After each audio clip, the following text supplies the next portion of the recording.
Before we get into the list, let me tell you this. November 2025 might be one of the strongest indie months we've had in years. And I don't say that lightly. There are games here that hit you emotionally, games that pull you into entire new worlds, games that let you build, explore, fight, relax, and even remodel a tavern filled with drunk adventurers. So trust me, stick around till the end because some of the best indie surprises are in the second half of the list. Let's jump right into it. Salt 2, Shores of Gold is one of those indie games that quietly pulls you in, and suddenly you've lost hours without even realizing it. It's an open-world pirate exploration game, but not in that overly stressful, complicated way. It's peaceful, almost meditative, but still packed with adventure. You sail between procedurally generated islands, gathering materials, fighting skeleton pirates, discovering hidden caves, upgrading your ship, and just existing in this calm, tropical world. The movement feels smooth, the combat is simple but satisfying, and the crafting loop is surprisingly addictive. It's single player, and honestly, I think that's perfect. Salt 2 has this quiet charm that works because it's just you, the waves, and the horizon. The vibrant colors, the warm sunsets, the soft wind sounds, the game has atmosphere. A lot of atmosphere. The Last Caretaker goes in a completely different direction emotionally.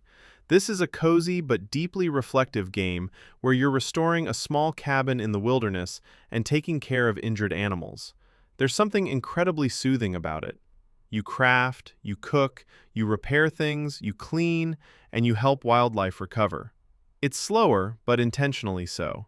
It gives you space to breathe, to think, to unwind. The art style is soft and hand-drawn, full of warm colors and gentle contrasts. It's single-player, narrative-driven, and honestly it feels more like a comforting experience than a typical game. If you enjoy titles like Spiritfarer or A Short Hike, this one is right up your alley. Burrow is one of those games that instantly hits you with charm. You play as a little mouse who returns to their childhood burrow, only to find it abandoned and damaged. It's part exploration, part crafting, part survival, but all wrapped in this cozy, snowy atmosphere that feels like a warm blanket on a cold day. You gather materials, rebuild your home, meet other animal characters in the forest, and venture into dangerous areas filled with predators and environmental hazards. The visuals are gorgeous. Soft lighting, snow-covered landscapes, warm interiors lit by lanterns. It all comes together beautifully. It's single-player, and the pacing is perfect for people who enjoy seasonal, cozy survival vibes. Restaurats is easily one of the most creative indie ideas this month. Imagine running a restaurant, but your staff and customers are rats. Actual rats. But the game isn't trying to be gross. It's funny, stylish, and surprisingly wholesome. You decorate your restaurant, design your menu, manage resources, hire rat workers with different personalities, and handle chaotic situations behind the counter. The tone is light-hearted, the gameplay loop is tight, and the animations are adorable. It has that perfect balance of humor and strategy where you always feel like something hilarious is about to happen. The art style is cartoonish and expressive, the sound effects are great, and the whole thing just has personality. Whiskerwood is another cozy gem, but with more of a magic forest twist. You run a farm, help villagers, grow crops, craft potions, explore enchanted woods, and uncover small stories within the community. It feels like Stardew Valley crossed with a fairy tale aesthetic. The characters, all anthropomorphic animals, have distinct personalities, and the world feels alive in that special way indie games sometimes manage to capture. There's no co-op here, but the single-player experience is charming enough that you won't miss it. The colors are vibrant, the music is soothing, and the vibe is extremely addictive if you're into chill farming adventures.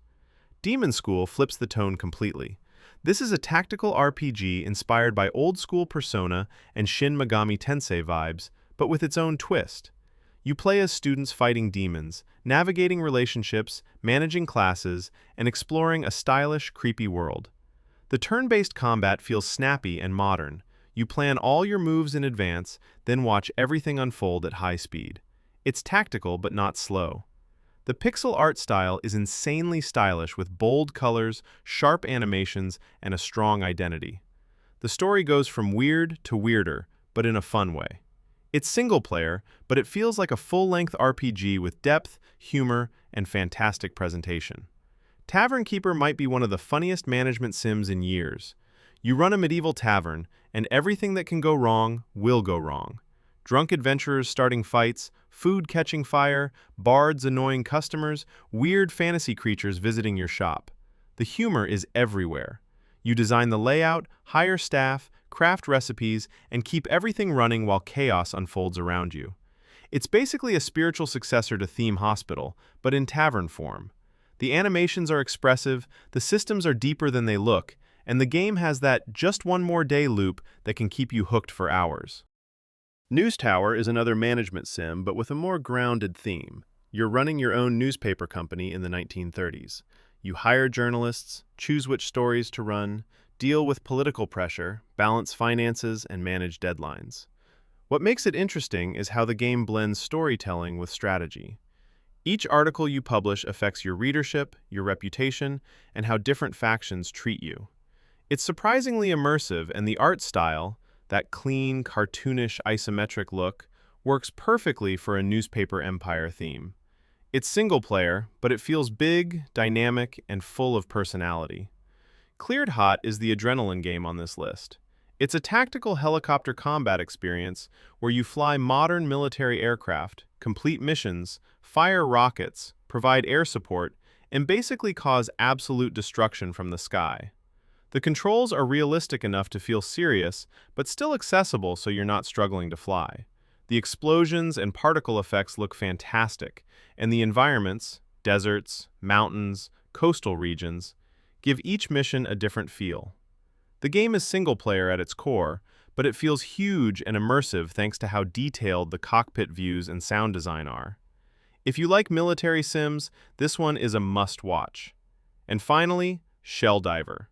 Think of it as a chaotic underwater roguelite where you dive into dangerous ocean depths filled with bizarre creatures, glowing alien plants, ancient ruins, and hostile environments. The movement underwater feels unique, floaty, but precise. You collect resources, upgrade equipment, fight deep-sea monsters, and try not to panic when something massive appears out of the darkness. The visuals are stunning with bioluminescent effects, weird creatures, and this eerie, beautiful atmosphere.